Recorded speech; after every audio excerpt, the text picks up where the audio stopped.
Khasi College admission na banta ke evening shift arajar apun rio ye ki bakwa ban pulia ha ka first semester FYUP ki subject harum kilong economics, education, English, Khasi, political science, but sociology. Pilaban chimi ki MTC SEC courses ha ka culture and society, fundamentals of computer system, but personality development. Ye ki VTC courses pilaban chimi ka desktop publishing but ka Khasi traditional music.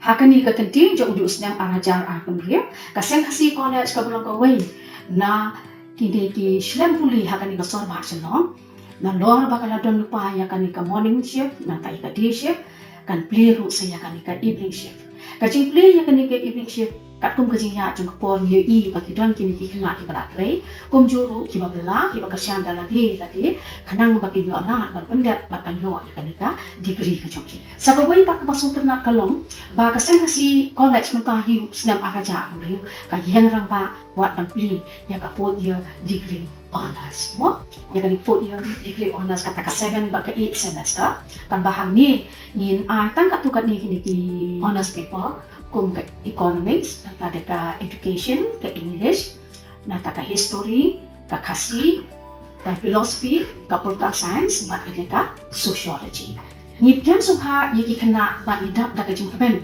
bagin ya ka babhatam na ka banta ka jonggi nanti kalau ka kerbo na nga principal jong college Dr. Helena Dr.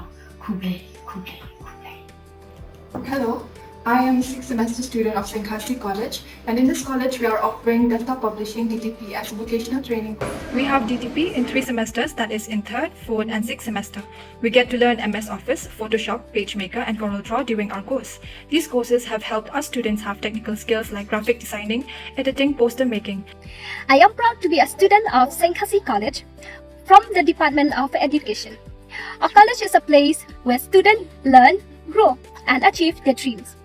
The teachers are supportive and helpful, and the overall environment is encouraging and supportive to one another. Our college helps us become confident, responsible and skilled future leader through quality learning and practical experience.